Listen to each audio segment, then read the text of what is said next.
Lecture, we were looking at the challenges that the 17th and 18th centuries were going to face, new challenges, and we talked about the challenge of a renewed theology in the early 17th century. And that renewed theology has often been described as scholasticism. And scholasticism as a word is derived from the Latin word schola, meaning school. And what scholasticism really is theology as it's done in the schools. And it has that name because the theology of the schools is different from the theology of the churches. That is to say, theology became much more technical. It developed a technical vocabulary, a very precise way of speaking. Theology in the schools in the 17th century began to depend more and more on Aristotle's philosophy and made use of technical terms out of Aristotle's philosophy. And what this meant was that people trained in Aristotle and trained in this new scholastic theology could quickly communicate with one another, could rather briefly communicate with one another. But it became increasingly a difficult theological form of communication for ordinary people to understand. So scholasticism was not for the churches, it was for the school. It was not for preaching, but was for learned theologians to communicate with one another. It's sort of the difference between teaching chemistry in a high school class to students who are not very technically proficient in the sciences and teaching a PhD class in chemistry at Harvard. You would have a whole different vocabulary. You would have a whole different level of expectations of what people could understand. And that's what happened with the rise of scholasticism. It was a brilliant movement. It was a movement led by some of the most learned men in the history of the church. Men who were learned not only in biblical languages and in the Bible, but very learned in philosophy and in theology and in history. And it led to a remarkable flowering of theological ability to communicate and theological precision for the sake of the church and for the defense of sound doctrine. And so this great flowering of learning in the schools led to volumes and shelves and libraries of remarkably learned material and continued to contribute to the sense of community amongst European scholars, because in the 17th century they were still writing in Latin. Latin was still a living language in the 17th century. Scholars could not only read Latin, but they could write Latin, they could speak Latin, and they could think in Latin. Today, there aren't a lot of people who can do that. There are still scholars who can read Latin, but the numbers who can write Latin are much smaller, and the people who are really proficient to speak Latin or to think in Latin are almost non-existent. But the fact that Latin was used in the 17th century meant there was a real community of scholars. An ability of scholars, whether in Switzerland or in the Netherlands or in Germany or in England, to communicate with one another. We think that we're a great period of history for communication. We can communicate with people so easily, so quickly, over such vast distances. We think we're in a great state. But of course, the truth is, we can't communicate with people in Germany very well unless they've learned English. We can't communicate with people in Africa or in China very well unless they know English. Few of us know another language. But the linguistic divide of the world is much more serious today than it was for scholars in Europe in the 17th century. We have to have a sense of that, how quickly, relatively speaking, they could read one another, profit from one another, debate with one another. Publishing was relatively fast in the 17th century. Today, to get a book published is often the process of several years. But then, it was a matter of maybe a month. They could said a book very quickly, even though they didn't have any of the technological advantages that we have today. So there was a real community of scholarship, and out of it came literally dozens of really great theological works, the pinnacle of which perhaps was the great 3-volume work of Francis Turretin. Francis Turretin was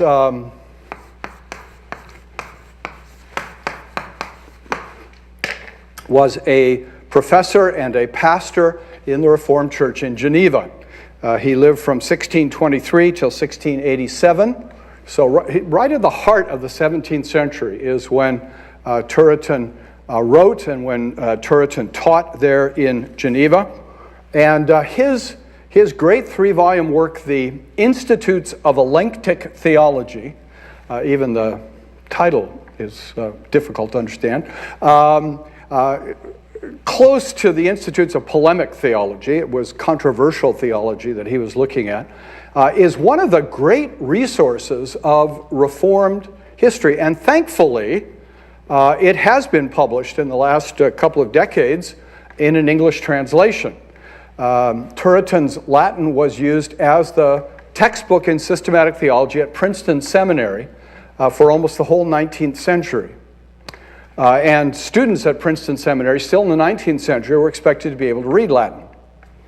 But somewhere towards the end of the 19th century, there was a student at Princeton who said, you know, an awful lot of my fellow students aren't reading Latin all that well. And he produced an English translation of Turretin. And that has just, as I say, in the last couple of decades, been published in English and is available and is worth the effort to try to read if you're interested in a really precise formulation of a theological topic. Let me read one example from Turretin. We'll see how this goes. He's not easy to read, even in English. But I love this paragraph because I feel so smug when I read it.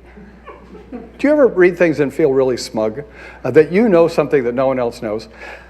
I know that volumes of theological works written in the last 20 years would not need to have been written if people had been smart enough to know this one paragraph out of Turretin. One of the big debates that's been going on in recent history is over the covenant of works and the covenant of grace, and how faith and works operate in the covenant of works and in the covenant of grace. And part of the debate came along when Karl Barth said, well, there really shouldn't be seen a great difference between the covenant of works and the covenant of grace because God is Father in both, and faith and works are necessary in both. And so this has led to huge debates about the nature of the covenant. Are there more than one covenant? How does faith relate to the covenant? How does works relate to the covenant? How is God our Father in each? All sorts of debates have gone on about this. And as I say, if people had just known what Turretin wrote in one paragraph, I think all of these things could have been solved. Well, not really, because some people just will not accept the truth. But Turretin has it exactly right here. Now let me read this. Nor can it be objected here that faith was required also in the first covenant, and works are not excluded in the second, as was said before. They stand in a far different relation to each other. For in the first covenant, faith was required as a work and a part of the inherent righteousness to which life was promised. But in the second, it is demanded, not as a work on account of which life is given, but as a mere instrument apprehending the righteousness of Christ, on account of which alone salvation is granted to us. In the one, faith was a theological virtue from the strength of nature terminating on God, the Creator. In the other, faith is an evangelical condition after the manner of supernatural grace, terminating on Christ, the Redeemer. As to works, they were required in the first as an antecedent condition by way of a cause for acquiring life, but in the second they are only the subsequent condition as the fruit and effect of the life already acquired. In the first, they ought to precede the act of justification. In the second, they follow it. Now, you got that? if you read it slowly, it's not so hard to follow. It's kind of brief, it's kind of compact, but it's brilliant. Absolutely brilliant, showing how, of course, faith and works are both in the covenant of works and in the covenant of grace, but in very different ways, operating in entirely different relationships to what is accomplished. And this is the kind of thing that you find in the great scholastic writers. This is not the kind of thing you find in popular evangelical work anymore. And because you don't find this kind of precision, you find people talking past each other so often in theological debates today. The scholastics almost always began by saying, when they approached a theological issue, what is the state of the question? In other words, they began by saying, what are we talking about? Do you realize how seldom we do that in our society, whether it's about religion or anything else? What are we really talking about? People just talking past each other all the time because they haven't taken the time to say, what are we really concerned about here? Where's the real point of disagreement here? What do we need to focus on here? And this is what the scholastics were so brilliant at accomplishing and at doing. And they needed this kind of precision, in fact, because there were so many new theological issues coming up. The Reformed had to speak to the Roman Catholics and to Robert Bellarmine. That was one kind of issue. The Reformed had to speak to the Lutherans. There were great scholastic Lutheran theologians, not as great as the Reformed, but still, they were great scholastic theologians amongst the Lutherans. But then also there were growing intra-Reformed disagreements and tensions that had to be addressed. At the end of the last series, you may remember, we talked about Arminianism as a movement that grew in the Reformed churches and had to be addressed theologically within the Reformed churches. And in the 17th century also, there developed a debate inside the Reformed churches, particularly in France, sparked by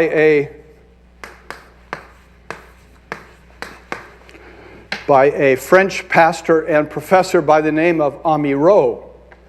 And Amirault's name was given to the movement which became known as Amyraldianism.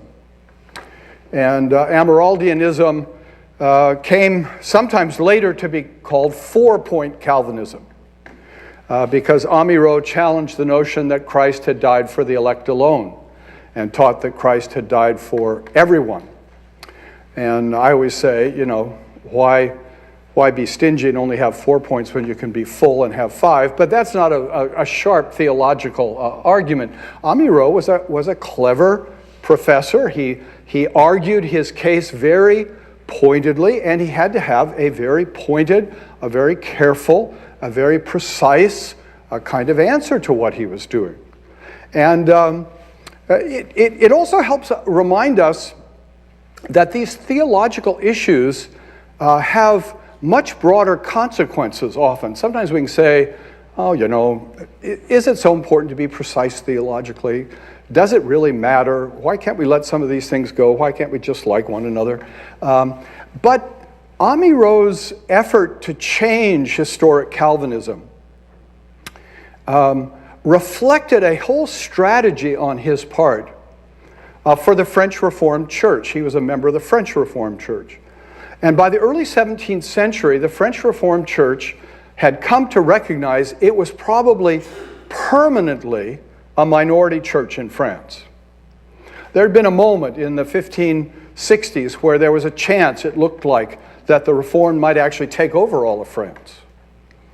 But by the early 17th century, it was pretty clear that was not going to happen. And the Reformed Church had declined to just about 1.5 million members. It's still a pretty good size, but 1.5 million members in France with a population of about 20 million. And the French Reformed said, how do we survive now? How do we live? We're probably not going to take over the whole country, so how do we survive? And there were really two attitudes in the church that developed that later historians have called those who believed in being prudent and those who believed in being firm. Now, this happens in life all the time, isn't it? You have to have a strategy. It even happens in war, doesn't it? We've been fighting in the Middle East. How do you make progress there? Are you prudent or are you firm? Do you take troops out? Do you put troops in? It's always a struggle to know what's the right strategy. And some in the French Reformed Church said, we need to be prudent. We need to make Calvinism sound as attractive and as little offensive as possible. It offends people when we say Christ died only for the elect. We don't need to say that. Let's reformulate our theology in a way that's more prudent, more understandable, more acceptable. Let's get along where we can get along.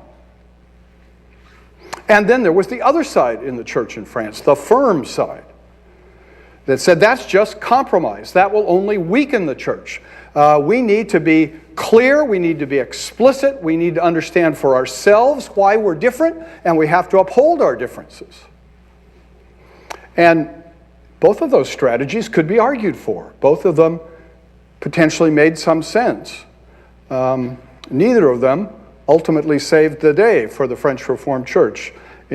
By 1670, the French Reformed Church was half the size that it had been at the beginning of the century. It was under tremendous pressure and declined, and eventually would be seriously reduced when King Louis XIV would revoke the Edict of Nantes, which had granted toleration to the Reformed.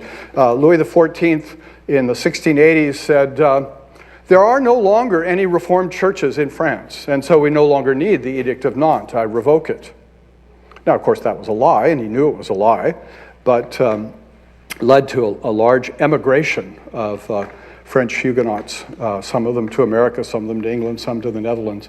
But here was a theological issue that at first glance might seem rather narrowly focused, but was part of this much broader question. How do we survive as Reformed people when we're a minority?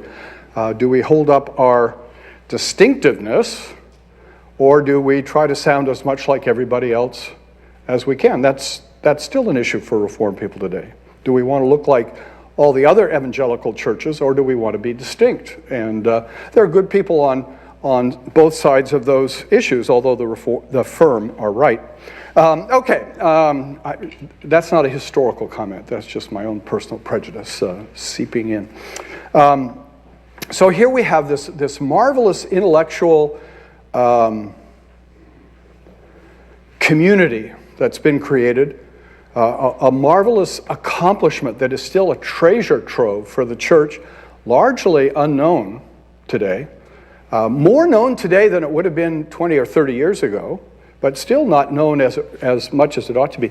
Because in the 19th century in particular, there was a great reaction against scholasticism in the churches and in the schools.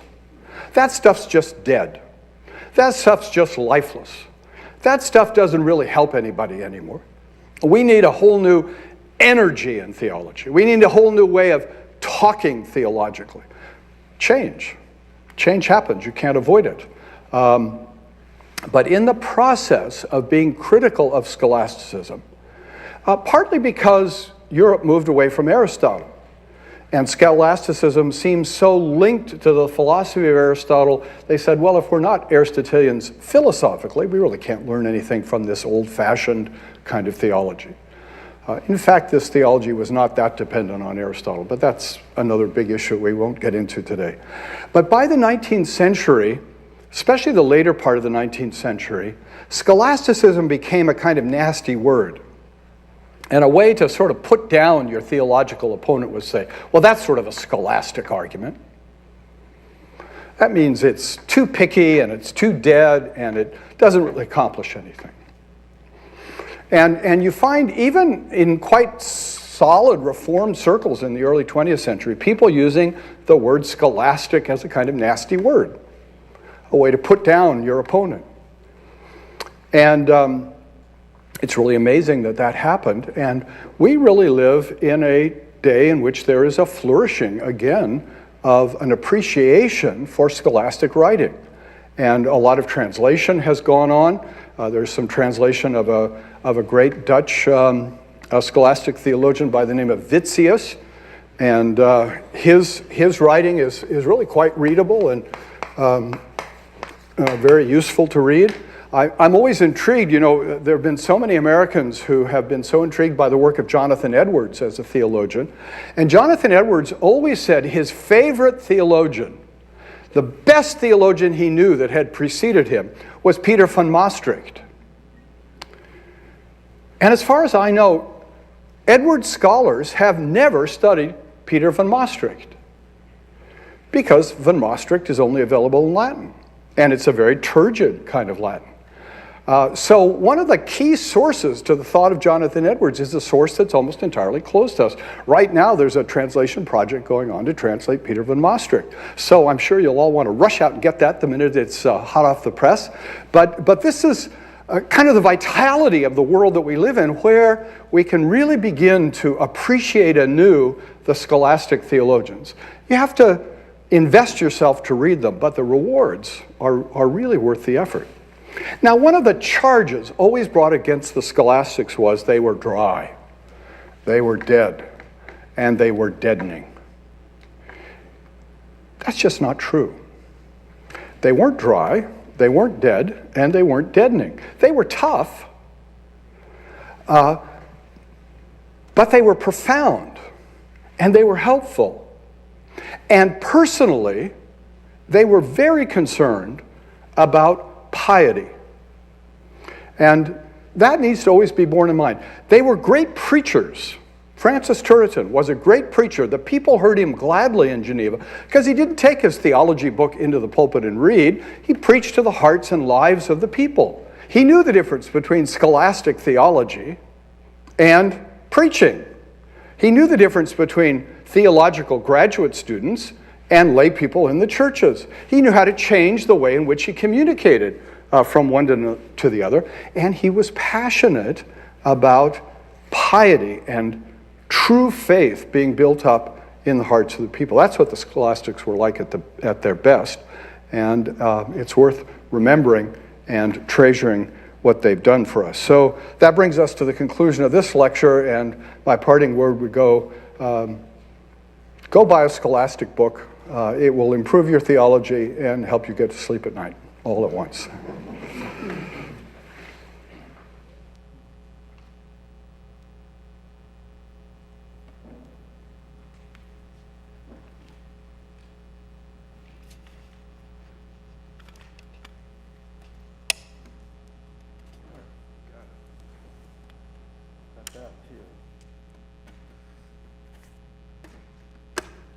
All right.